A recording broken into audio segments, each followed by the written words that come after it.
All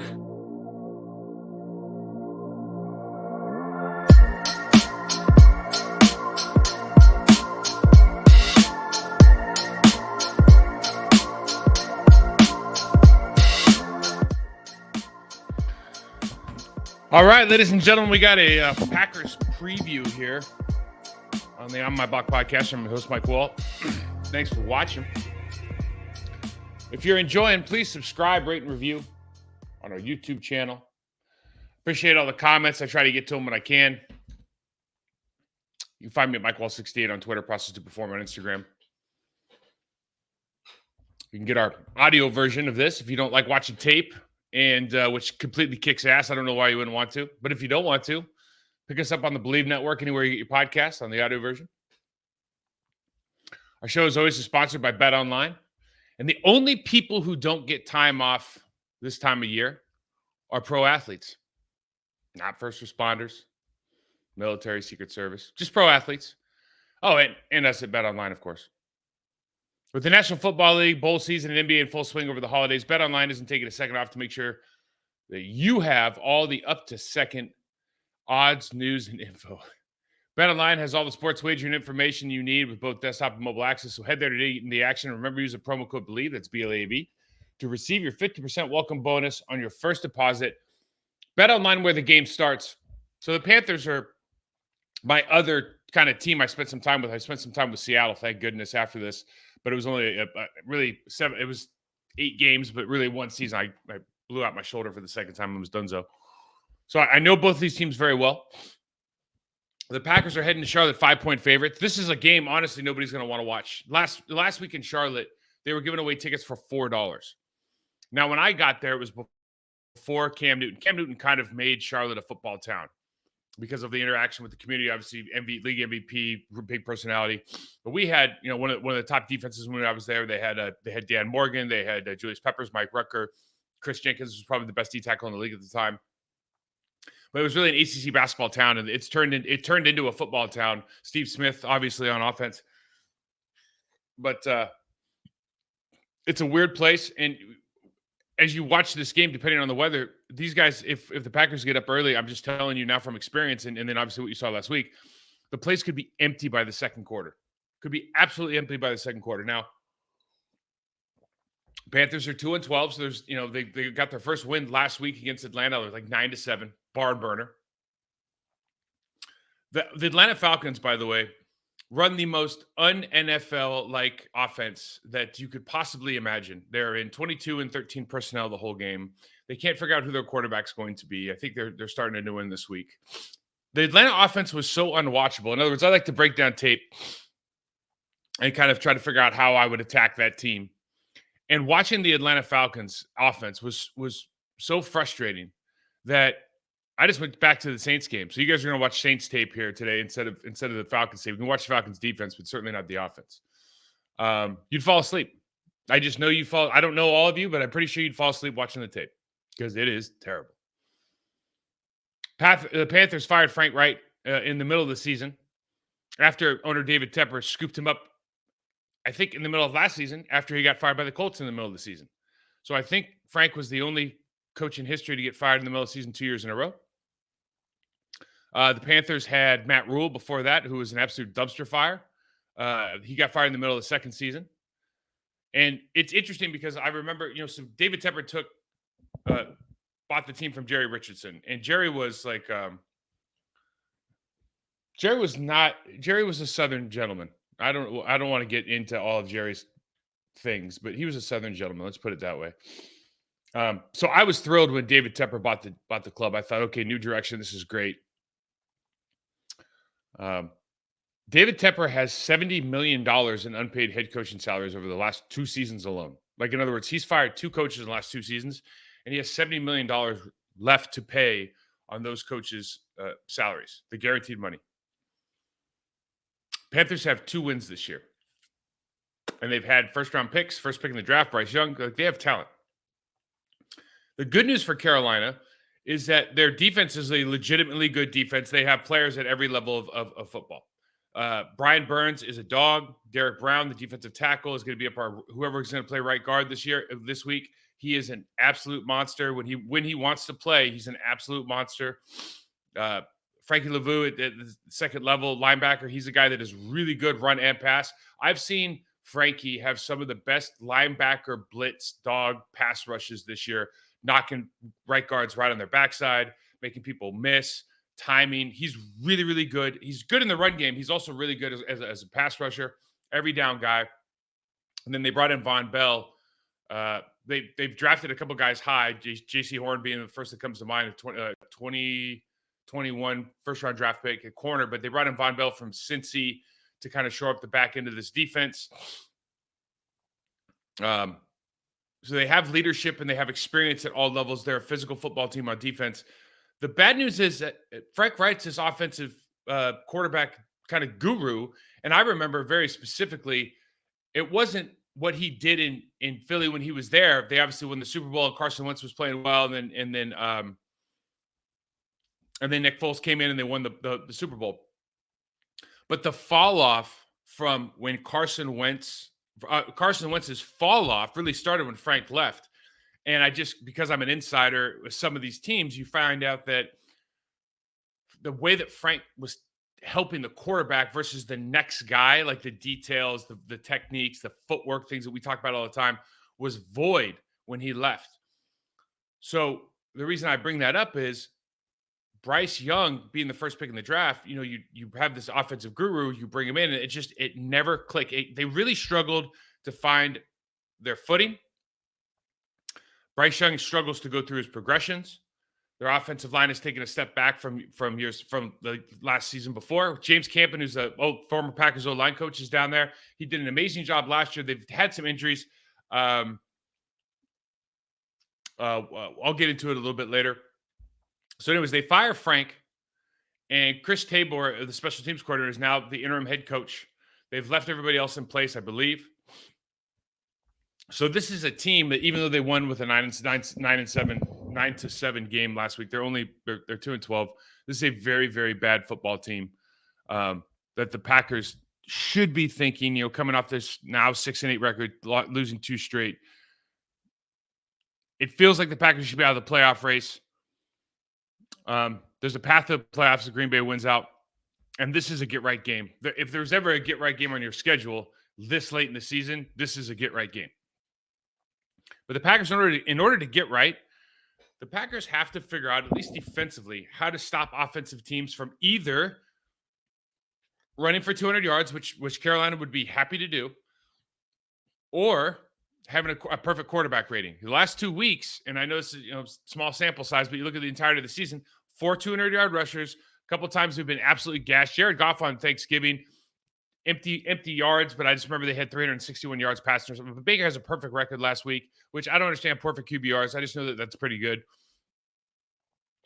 The Packers came up from 31st to 30th in rushing yards at 138.8, but they're still having communication issues on the back end. It's been a widespread talk this week. Lack of anticipation of the running game, formation recognition issues. And I was asked yesterday, and I'll just real quickly get into this. Like, where do you place blame on that? And, for me, it's like, if it's basic install day one stuff, which I think Matt LaFleur said this was day one install stuff in his press conference, like why he's not firing Joe Barry. If it's true that it's day one install stuff, like in other words, if any reasonable person can sit there and go, we're not being like the water, this isn't being fed through a fire hose. Like we should be able to ingest all this information, and you're not getting it. Like, we got to ask yourself at an individual level, how much time are you spending watching film? Like Ray Lewis, I always go back to Ray Lewis, Peyton Manning. Those guys, we watch film too, but they celebrated it. They were more popular, so they were in the media more often. But the pros guys, they watch tape all day. This is your job. So if you're and I'll remember very specifically, if like, and Amon and I used to talk about this. Amon and the running backs would come in on Fridays and they'd go through blitz pickup with us. Like, we'd all watch tape together, because if it doesn't matter if I know it, like if I know it, but Chad doesn't know it, or Flanagan knows it, but Amon doesn't know it, doesn't matter.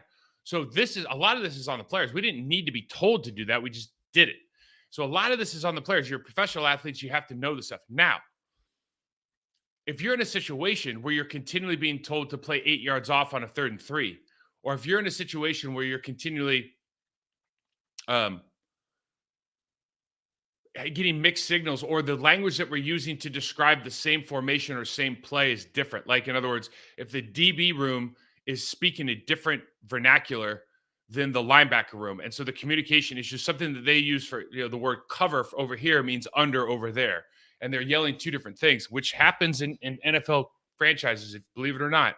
Like, the way that people teach tackling is all different language, different concepts, for example. So the way that you teach you coming in and out of your breaks, the way you teach combo coverage, it could all be different. And we don't know if the communication issues are a function of, like, they're seeing something different or they're being taught something different. They're not all in the same room together.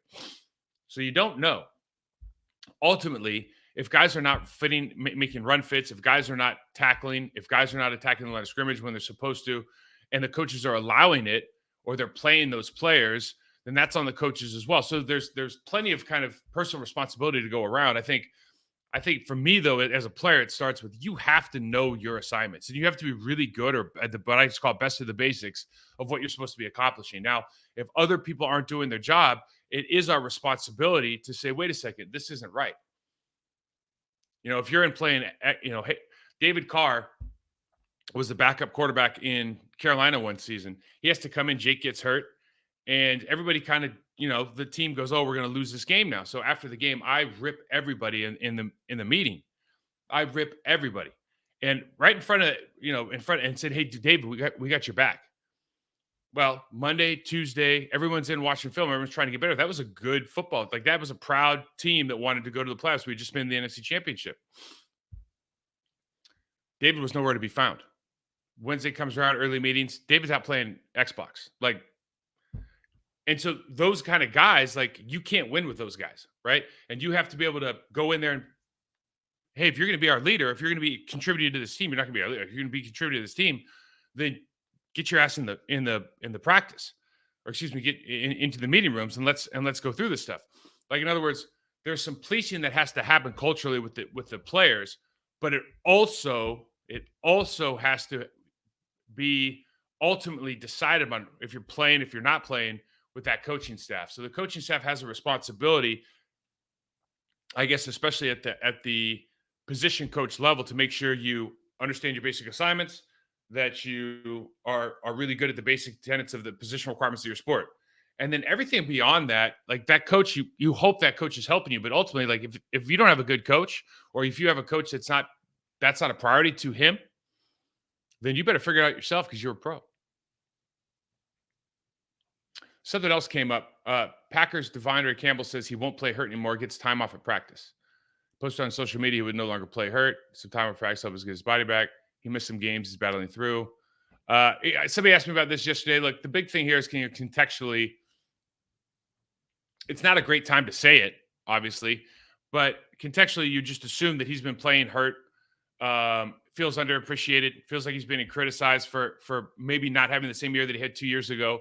Certainly we've said it looks like he's reverted back to kind of the mean. But if he's playing injured, that's a whole different can of worms. And so contextually, you just have to understand that these guys are very proud individuals, and maybe that's not the place to say it. But the fact that he felt like he had to, the fact that nobody has his back and is, like, speaking up in the media, or speaking up from the team standpoint, we're like, hey, we really appreciate Devondre playing hurt. Like, he's struggling out there. We know he's injured. Like, that feeling that's happened to me, I can tell you firsthand, that's a very, like, toxic, depressing feeling, to understand that you're doing the best you can and nobody's appreciating what you're doing. And you might be catching some flack in the media, or you might like, you're not playing what you should, but you're catching flack for it. And you're like, dude, I'm doing everything I can to just get out there and perform. Like, somebody get my back.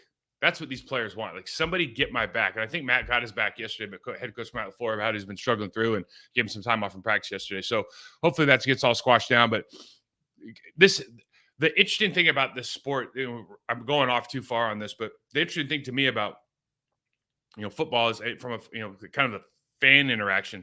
I don't really see sports as a fan, because I was always playing. So this stuff is fun for me, but I'm always just trying to look at film, like, how do I beat this guy? How does this all come together and work? This is an organism, and all these, 22 people on the field trying to make sure this play works or doesn't work. And emotionally, not everybody cares about that. They just want to see, did the play work? Did Jordan Love throw the complete pass or not? It's not why he did it. Did he do it? But the complexity of this organization, the complexity of the 53-man locker room and the coaching staff and the personnel department, like how they all interact and the conversations that we don't see, the body language that we have passing through the hallway, the interactions we have with the training staff, what the training staff says to the coaching staff, like all those things. Like this is why it's the best um live action show you can watch every week, because it's such a drama going through all this stuff, and it's genuine all the time, whether you like it or not, whether you like the behavior or not. It's genuine, and all these interactions and all these posturings and everything, like these are real people that feel something. And I know that we kind of put them on a different status sometimes, especially now with the salaries that they make. Um it's hard to relate. But the reality is, this guy trying to do his job the best he can. He feels underappreciated. That's all it is. He just has a platform that everybody listens to. Where maybe if he worked at down the street at Randall's grocery store, he wouldn't.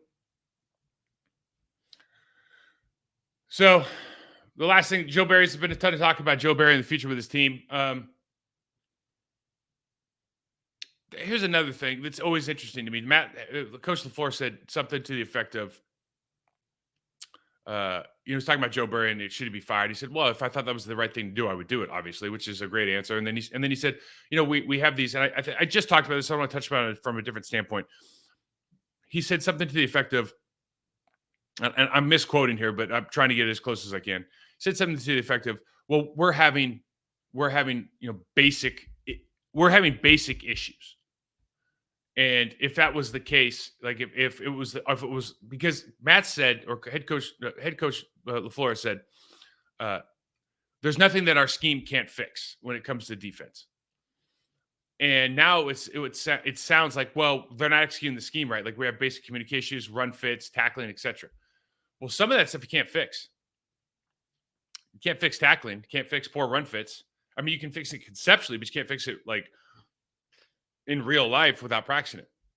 And so in the NFL, this is just an interesting point that it's always true. It's not, I shouldn't say that. With a lot of teams, it's true. With a lot of coaches, this is how they talk, right? You get in the back room after the game. I've been in both now. Remember, I've been in the coaching locker room and the players' locker room. When things are going well, right? All the coaches are in the back, like, great call, man. Did you see that call I made on 3rd and 12? Man, what a call. Hey, great time for that flea flicker. Hey, when you had zero blitz, I mean, everyone's just patting each other on the back. When things are going bad, man, these players, it's on you guys. We got to make this play. Got to make these plays. And so it's always an interesting narrative depending on the outcome of the game. Instead of being like a process-based stoicism guy, control what you can control. Oh, we're always just trying to do the right things all the time. And the guys that are doing that, I think, find sustained success. But it hit my ear weird when I heard that, because I went, wait a second. That might be true, but you're also 10 yards off on a 3rd and 3. That's true as well. And I think he addressed both those things, but it's like where you put that in your story and how you just, all these things are issues. And I know you're given reasons why not to fire somebody, which we're not going to try to call for people's jobs here on the weekly basis here on the On My Block show. But this team doesn't have an owner, right? And so where does the pressure come to fire a coach, to bench a player, for example, if a guy's not doing his job? I'm assuming the buck stops with Matt. And so if you think a guy's not doing his job, like, I would rather lose with the bad athlete or the lesser athlete that's got all his shit together than the great athlete who's not putting in time. Like, you can't win with the guy who's playing Halo on Wednesday morning. You can't win with him. You can't. And you can win with a guy who's lesser athlete, knows all his stuff, because that guy's actually on the same page as the coaching staff, like scheme works.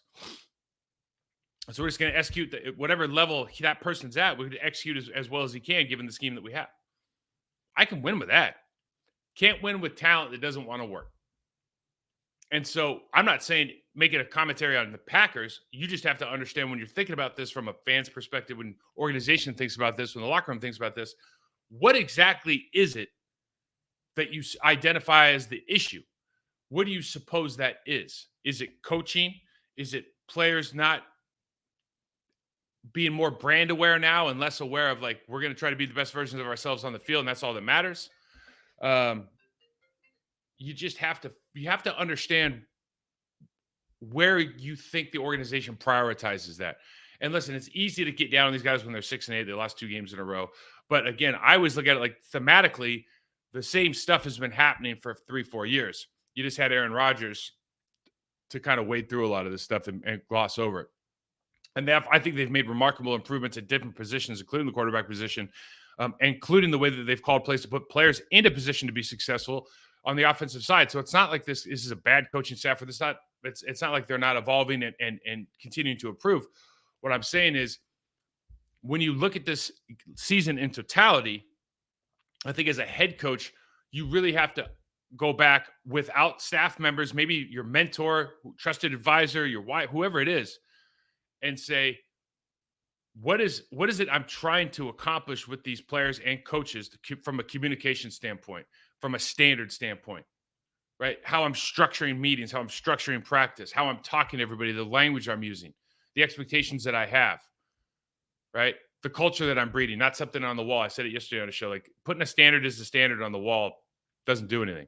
What am I doing from an action standpoint, from a communication standpoint, to make sure that all my coaches understand the priorities that I have?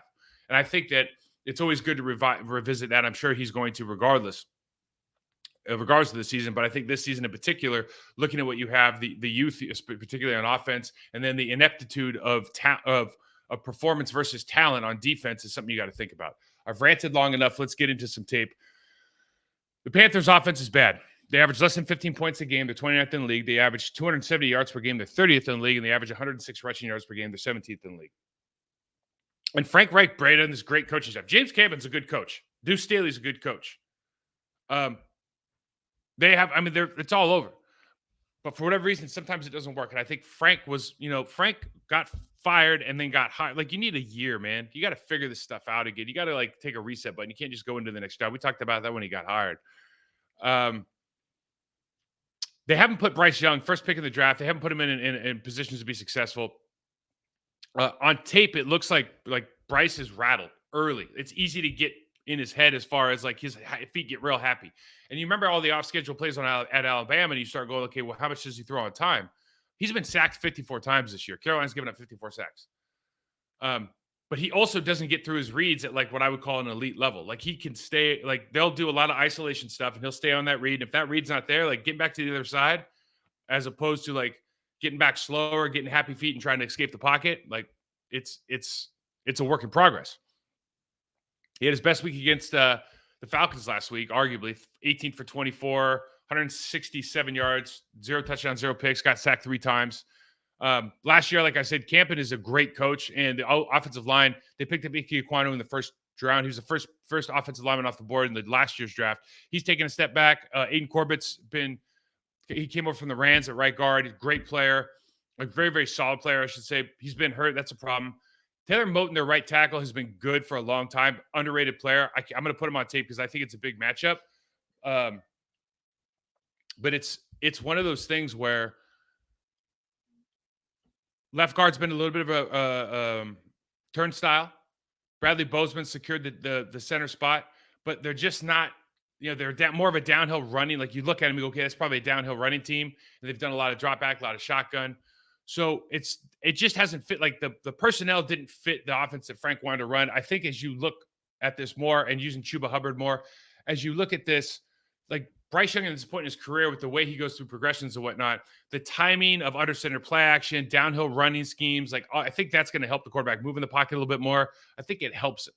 So let's take a look at this tape. As you guys know, I got to mess around with this a little bit. And here we go. So first thing, you got to establish run. I pointed out Bryce Young, and you see the bunch look on the bottom, and really they want to ISO. They want to try to ISO the guy up top to make the read easy for Bryce. This is a running play, but you're going to see a lot of 3-by-1 formations because of they want to make that real obvious at the top of the screen. So top of the numbers, all those different routes he can run. You see Chuba does a great job. Chuba Hubbard's a good running back. Miles Sanders is a good running back. They have 2 guys on their team that can flat out run the football. Now James Campen being a good coach, they communicate this very well. They pick up the slant look. The Falcons are in their base defense, which is traditional 3-4, and they slant, and they all get picked up. The wide receivers do just enough to get Chuba out the backside. I know that was a little sketchy there. RPO game, we're going to see this, okay? And this RPO, for example, is a true run pass option. We always talk about RPOs, and it's usually the quarterback's pulling the ball and taking off. This is a true RPO. If this linebacker bites, they're going to run the slant. So you see, he steps up in the pocket, or excuse me, steps up in the line of scrimmage. That space is vacated, and they just run to Thielen. Now, Adam Thielen, coming over from Minnesota, everybody knows him. He's a great player. You know, I think he's the number 2 receiver on the white team versus the white team versus the black guy team that's going across Twitter right now, allegedly. But he's a good receiver, and he's his favorite target. Eyes go to him more often than not. They've got some other dudes on their team, but it's really who they're going to look at. Inconsistencies up front, and this is Icky, and Icky's like a great athlete who just doesn't have technique. It doesn't understand leverage, and just get like this kind of stuff happens way too often. I really look for Preston and Rashawn Gary to take advantage. This is Calais Campbell in like 30. He's like 52 years old, but he's 6'7", 320 pounds. Dude's an absolute unit, and just bulldozes Icky all the way back. Drives him back 6-7 yards. Ends up making the play, making Chuba dance around in the backfield early. And this stuff happens. It's like, we always talk about on defense, one player can make a play. Well, that one player can destroy one player on offense, and things go downhill. We see the backside here with 82, Tommy Tremble. And again, it's just a player here, player there, but he gets thrown out of the way.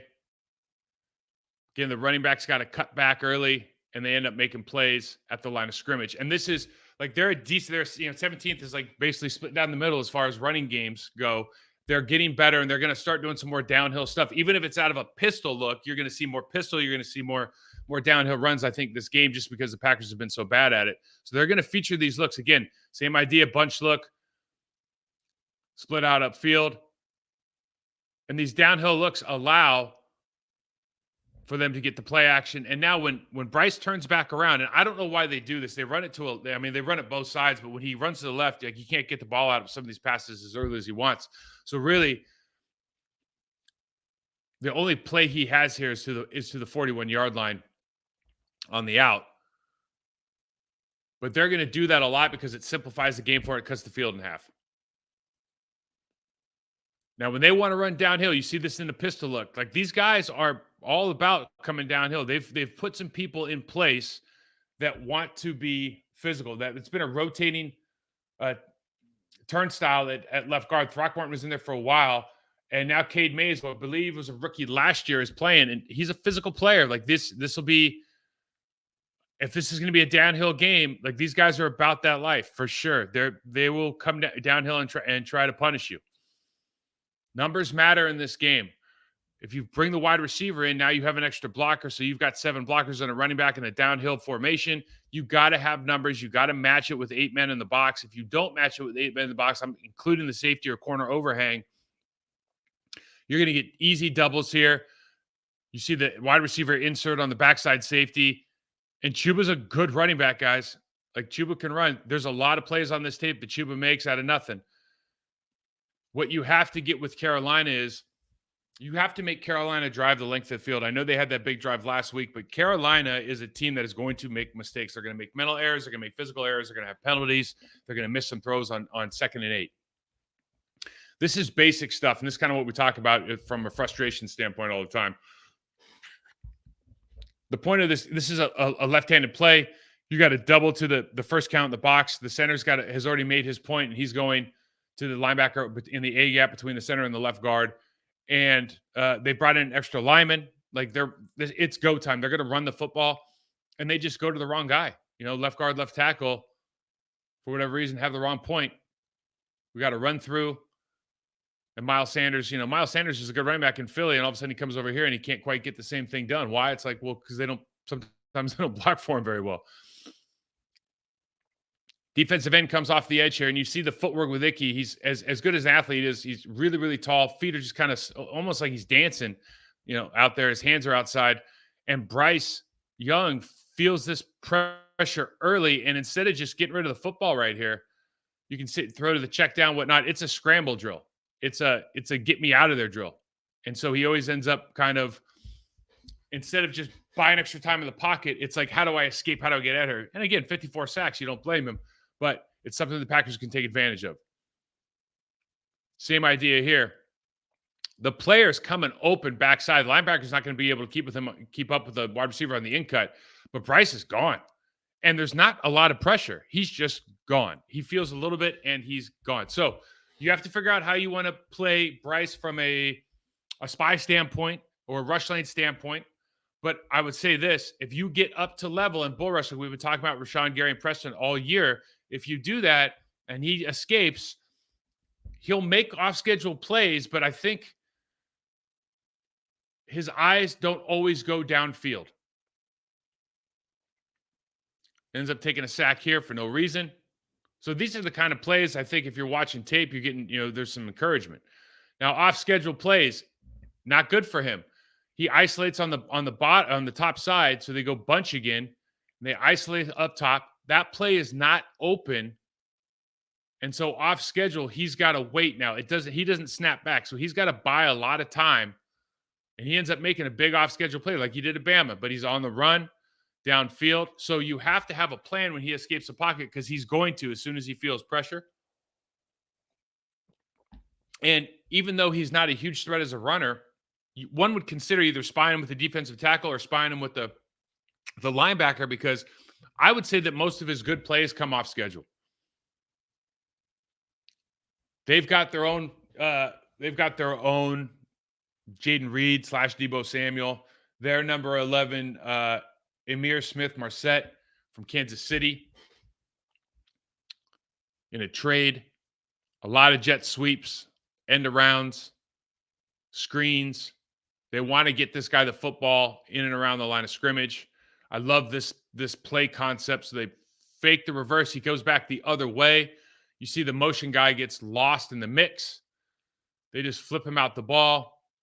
Ends up getting the first down. I think they're doing I think Thomas Brown's a coordinator. I think they're doing a really good job now. Kind of, he's starting to input his own fingerprints all over this offense. So I like what he's doing. And we talked about it. They want to isolate and attack. They go trips left. They want to ISO on the bottom because this is easy for Bryce Young to find. He's just playing throw and catch with his favorite receiver.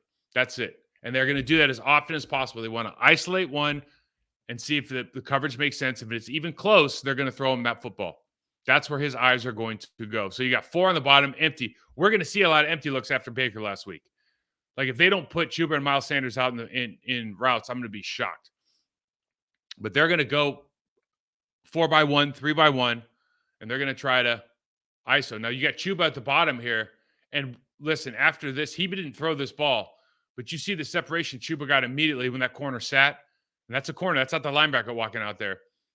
If they don't throw this up once during the game, they're fools. If they don't put Miles or Chuba out there and throw it up once during the game, they're fools. You got to expect that that's going to happen. Chuba ends up coming back. Again, that was an off-schedule play. He feels the pressure. He's moving around the pocket back to Alabama football. And the reason a lot of this is off schedule is like this stuff right here. These routes are not good. So both of these routes are not pick routes, but we're going to run a drive up top and we're going to run an out underneath. Okay. And you have to already see that, everybody can see that on the bottom of the screen, based on what I just said, the best place to throw this football is to the quarterback's left because the linebacker is high and has inside leverage. So the flat's open immediately. And up top, they go slow. They don't really try to push, and they don't separate on the stick route. Now, he doesn't end up throwing this football.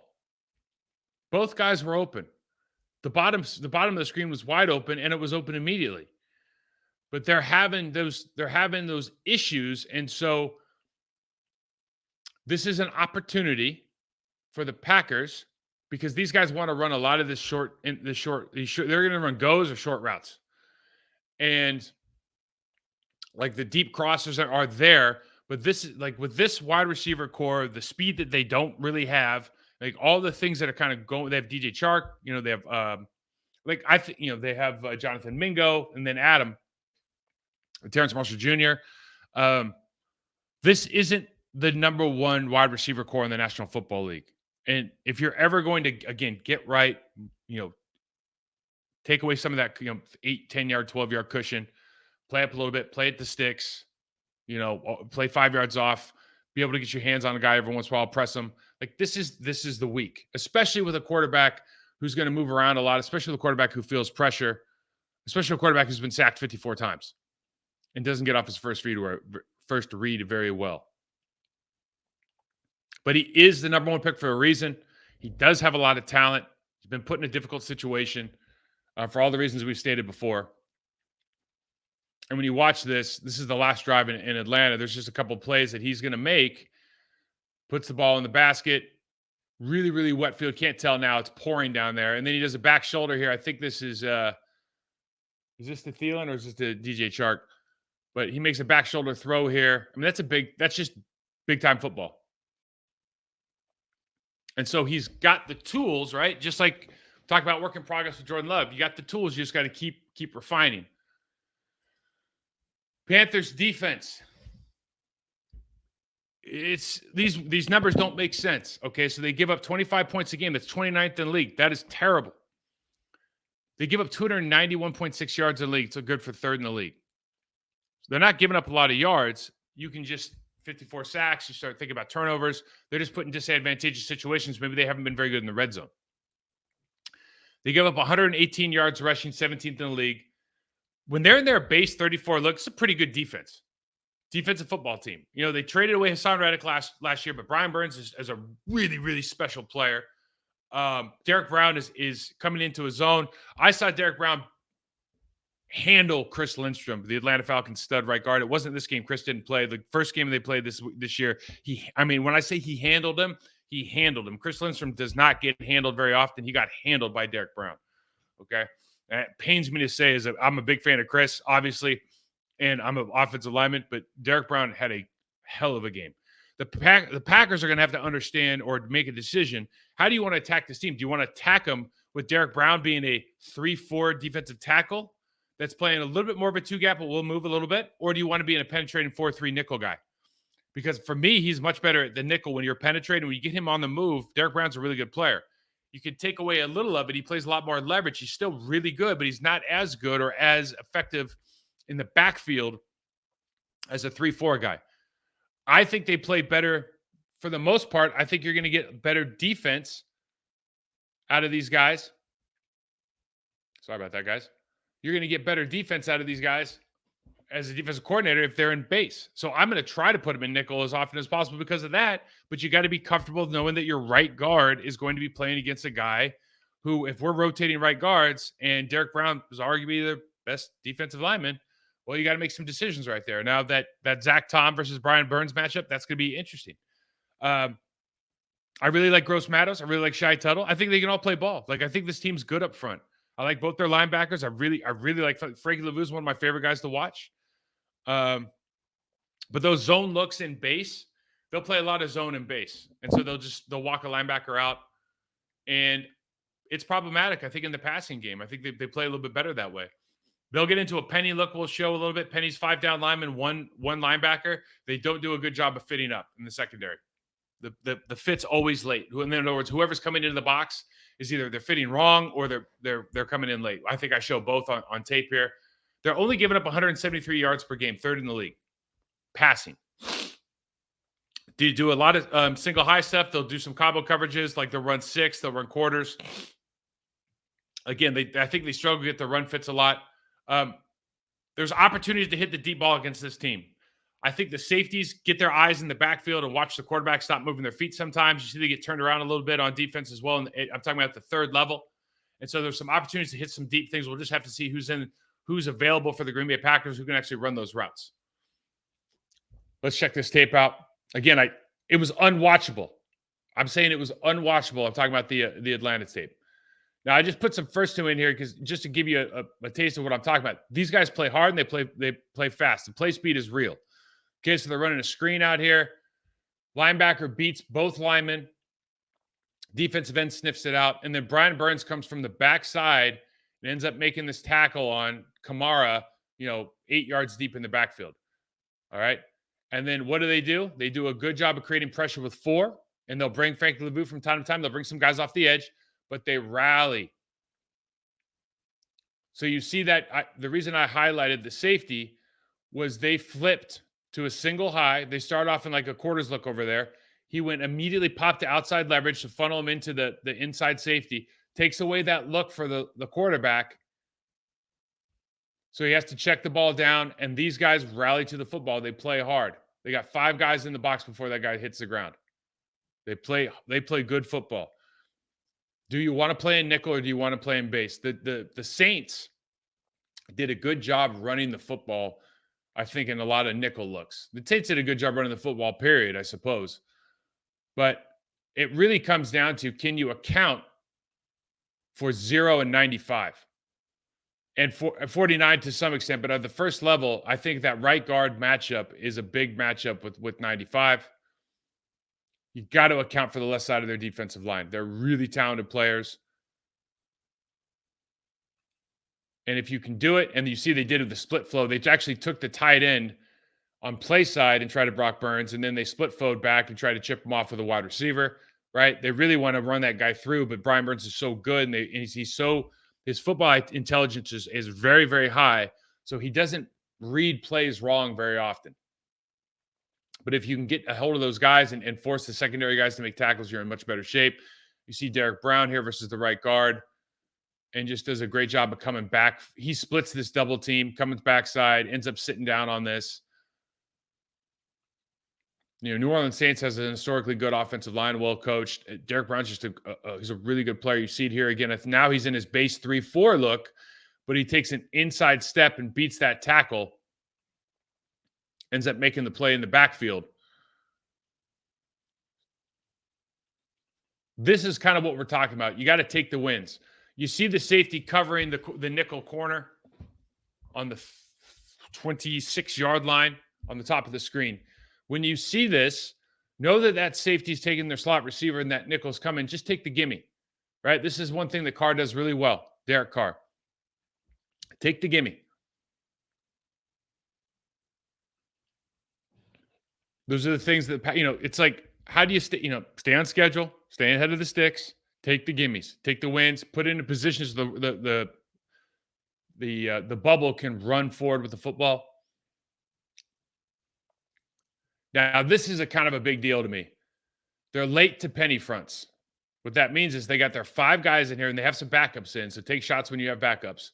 But you only got 1 linebacker, and 21 is kind of, for me, late to fill this. And so what happens? Backside, that's what 21 should be. Maybe they're rocking and rolling with the motion, but they don't get down in time. A lot of runs come from not having that second guy in these penny looks. Here, they actually go to the wrong side. So this is the other one where 21 was down. They rock and roll with 25. They ended up getting a huge play. 24. Von Bell was down, and then they rock and rolled back. Motion creates chaos. We talk about it. The Green Bay Packers are a team that's really leaning into motion. I think they're top 3 in the league right now in the last 3 games as far as motion pre-snap. It creates confusion, creates chaos. You see Frank LeBouf ends up going man coverage here, but the corner does the same. So the Saints get basically a free play on the edge. They pull 2, and there's no linebacker to make the tackle at the line of scrimmage, so they end up getting a 20-yard gain. This guy is a threat in the run and pass. I think he's going to take the A-gap here, ends up flushing the quarterback. I love his timing. I love his explosiveness. And now you see, on tape, he's run right through these guards. So these guards are sitting down on it, and he just okey-dokes him, inside move, easy, sack. He's doing it once a game. He's affecting the quarterback with the rush. And if you go back and watch the original Atlanta game, he runs right through the guard. Runs right over him. I think I put it on tape. Runs right through him. And then the next play goes, head feints and goes right around him. So he's a guy that, he's like a Lance Briggs. He's Lance Briggs from the guys who remember the old Chicago teams. He's a guy who can hurt you in the passing game as a rush linebacker as well from the middle of the field. Now you got to take your shots with this team. See down here at the bottom of the screen, you got outside leverage by the corner. And you see the safety is looking at this inside receiver who's going to run a deep cross or a dig route. I can't tell from here, but anyway, he's going to run an in-cut route. And they're leaving this corner by himself. And this safety gets all the way turned around. And now all that space for the receiver to throw. And again, you can just kind of close your eyes and picture Christian Watson with all that room to run. We just have to throw the ball into space. He can run underneath it. You look at this base look again and watch Brian Burns here. Excuse me. This is what, we talked about for the Green Bay Packers, and you talk about run fits and you talk about kind of being good at the basic stuff. So this is their base 3-4 defense, and this is how you add a safety to the run fit. This is what good looks like. Okay, safety comes in, same foot, same shoulders. The wide receiver is trying to crack on him. Every gap is taken. Every player here is accounted for. So all the gaps, you go from outside in, right to left. D, C, B, A, B, C, D. Every gap is accounted for. Frank Lavu's beaten the center. He's a free player. 54 is a free player to that gap. 96 a free player to the A. Derek Brown's chasing. This is clinic tape of what you want it to look like. Same foot, same shoulder, 25 on the crack block. Ends up making the play, right, for a 2 or 3 yard gain. And under center play action here, Burns finds, this isn't play action, sorry, under center, but Burns finds a way to be effective. So if you're trying, I know I went back to the Atlanta tape. I'm showing you a couple plays, and but you can't watch more than a couple, trust me. But Burns on these plays, for some reason, he knows that this isn't a keeper. He plays so fast. He plays on the other side of the line of scrimmage. He's disruptive. Now, when it is a keeper, he seems to sniff that out as well. Okay? So if you are going to run keepers, you got to put a guy in the backfield that you see this fullback takes a step and then comes back. This isn't Burns, by the way. But because those guys chase so hard, you got to be able to take out that edge. And now you're going to have, that backside guy having to chase the safety's having to chase that. In this case, Kyle Pitts, backside tight end. That safety has to chase him down and cover ground. And you're going to be able to get these, relatively easy completions. But this is just, this is flat out just a good attacking defense. You see the linebackers playing on the other side of the line of scrimmage. You see the safety coming down hard and attacking the wide receiver and just making a lot of plays. So I'll show this play from the end zone. And you watch 54 here. And because he shoots and takes that tight end, occupies that tight end, and now because 24 is coming down so hard and the fullback's looking at him, 97 Gross Matos, who's a good player, is another good player on this team, ends up getting the rodeo tackle here at the end.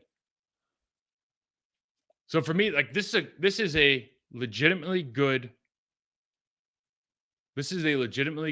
football team on defense. They're struggling on offense. This is a good football team on defense. Let's talk matchups. Number 1, Preston Smith and Rashawn Gary gets the Packers OTs. I think Taylor Moton's a really good player. I think he's really underrated. I've liked him since day one. He's a leader on this team. Fundamentally, he's very sound. It'll be a good matchup with him and Rashawn Gary. I just think he's a very, very strong player. Icky's a superior athlete lacking technical work, and he doesn't play grounded, which means he doesn't have a great relationship with the ground right now. And Bryce Young feels pressure early. So you're going to get him heated up if we can bull rush, if we can inside move, all these things that are kind of available, especially on that left side, if Icky's having a bad technical day. Usually the second guy gets home with Bryce. Usually when you're watching a lot of this stuff and there's a sack or there's a heavy pressure knockdown, it's the second guy. He feels the first guy escapes, second guy, because his eyes don't necessarily go down as fast as some other quarterbacks who are maybe more mature in this league. I think this is just a matchup to watch, and if you get there, you have to be relentless. The second guy is going to make a play. Number 2, the Packers right guard, whoever it may be, versus Derek Brown. And I said it before. Chris Limpson's one of the best in the game. He had a really good game against Chris. I've watched I watch the Panthers all the time. This is a very, very good player. And if this turns into a tryout at right guard and they're going to rotate guys around and there's not rhythm and you better get a lot of teams in there if that's the case, because I think Derek is a really, really good player that he's going to have that handful of plays that could impact the game. He's not an every down, like he's not going to get you every time. Lull you sleep. Like he's not that guy. He's not John Randall. Okay. But he will be really explosive for 2 or 3 plays in a row. And man, if you don't have your chin strap buckled up real tight, it's a problem. And then the third one, just because it's the theme of the week, Joe Barry versus Thomas Brown. Ever since Frank Reich was fired, Thomas has a little more say. I mean, you got to remember, Thomas was hired. Then Frank took over the play calling duties. Then he gave him back. Then he took him back. And it was this whole drama down there. And so he's doing a better job of creating his own offense. He's using the RPO game. He's moving towards kind of more of a downhill, under center, pistol looks to, I think, help this offensive line, but also help this quarterback. Highlights play action pass a little bit more. So how do we turn this into a third down drop back passing game? That's what you want out of Bryce Young. You want him to try to get to his second, third, fourth read. You want to keep him in the pocket. Like he's not as comfortable there. So how do we get there? You have to be able to stop the under center run, the pistol run, and the under center play action pass early. Be a good chess match there. Do you want to bring extra? Do you want to crowd the box? Do you want to put it all on Bryce Young and play single safety the entire time? The answer for me is yes, but then they might spread him out and go empty like they did last week, and Baker looked like a genius. Keys to victory, stopping the run. Packers can play a physical brand of football, and the key for me is creating one-on-ones. Now I'm talking about our defense. One-on-ones at the line of scrimmage with either Icky or really their tight ends. But you want to create one-on-one opportunities, and that means you have to be attacking at the line of scrimmage when you get your run keys. And wherever, if you're the linebacker, you find the guy who's giving up the information all the time. There's always a player on the offensive line these days that's giving up intel. Like, is it a keeper? Is he downhill running? Like, by his stance, by his demeanor, where his eyes go, you got to find it and find it early if you don't have it on tape already. Explosive plays, number 2.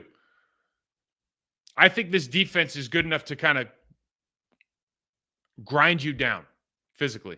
Like if you give them a sense that you can't run the football, if you give them a sense that you can't do it, if you get Brian Burns jumping around and getting excited, Derek Brown celebrating, Frank Lavu rushing the passer and making plays in Carolina, you get the crowd behind. If the crowd stays past the second quarter, like it's a good defense.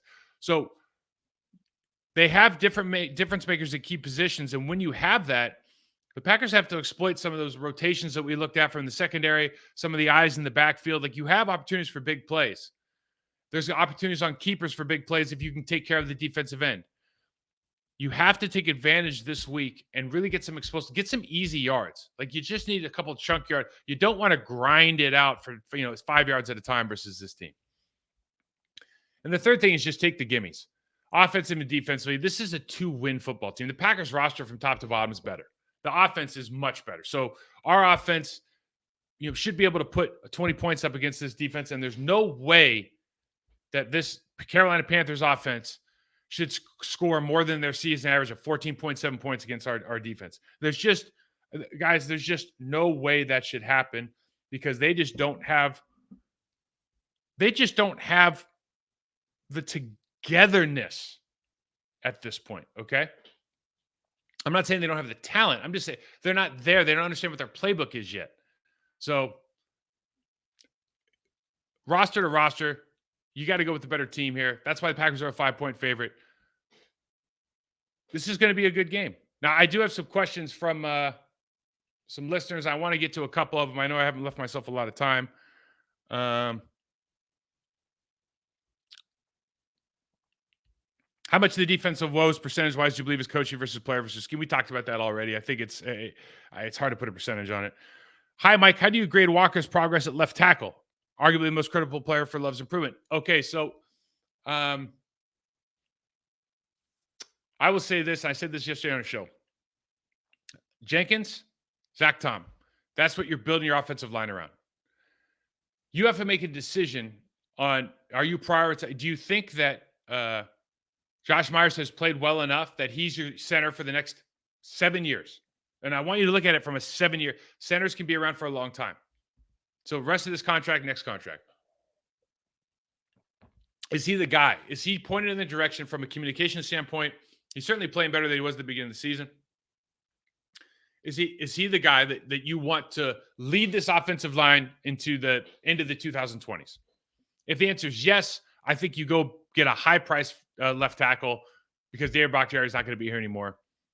And for me, it's a premium position on a team with a young quarterback that you're trying to develop that allows you to do so many different things. And I want a guy that can, and there's not a lot of them, but you want a guy that's, just as good in the run game as he is in the pass game. And there's not a lot of them. So if it's a draft guy, if it's a trade guy, I at least look at that. And it's not that Rasheed Walker's not done a job. I think you have to have standout players at certain positions. And for us, it could be Zach. Zach Tom could turn into just an absolute standout right tackle. And maybe that's all we need. Maybe that's the guy. Elgin Jenkins is more than a solid left guard. I still don't see who that guy on this team is that's like a physically dominant, demeanor dominant guy. And if it's got to be, those two are here. Now it's got to be the center. It's got to be the left tackle. You got to make a decision. And again, they might both be in the room, and we're just waiting for them to develop. And you have to be there every day and see what's going on in order to understand that. Like what you see on game day is just part of the story. So it's a good question, but I think he's played much better. I think the progress is there. It's tangible. But I always really like I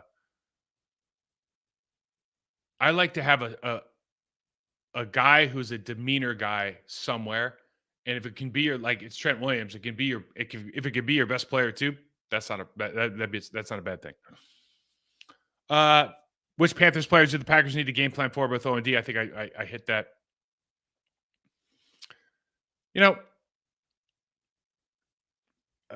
One of the guys was talking about Rashawn Gary last night. And my thing with Rashawn is he's such a good player.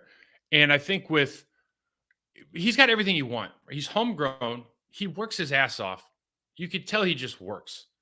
He's quiet. He doesn't cause any trouble. He's a good locker room guy. He's everything you want, and he's productive. I've said this a million times.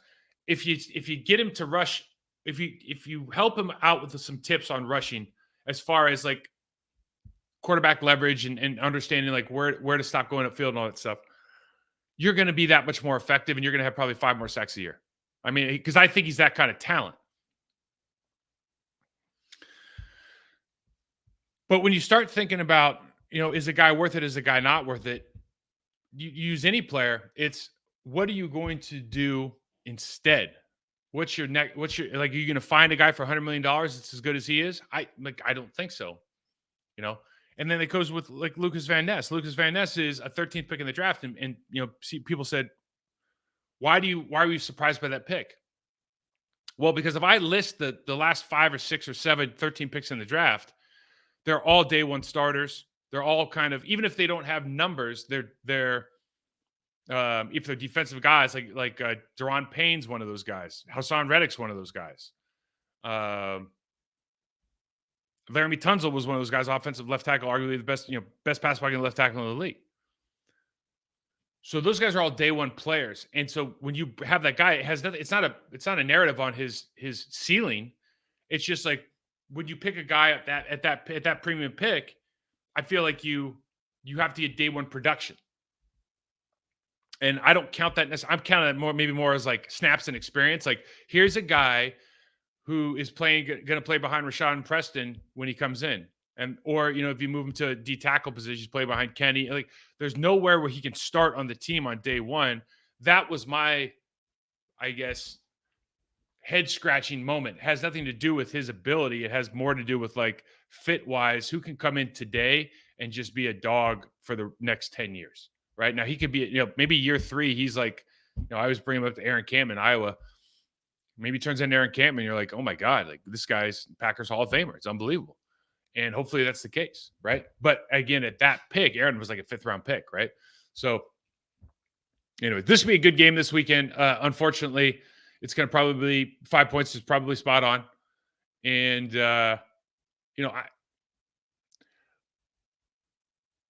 what you would like to see is a get right game for the Green Bay Packers. I think that's the biggest thing. You watch this when you watch this stuff with us on tape here. I think it's obvious that they're still trying to find their identity on the offensive side of football. I do like their defense, but it's not like they don't give up plays. And so there is an opportunity here for Green Bay. It's a get right game for sure. So guys, enjoy the week. If you're enjoying the show, please hit that subscribe button, like, rate, and review us. I know I ranted at the beginning, but it's Christmas time. That's what we do, right? Have a good weekend, guys.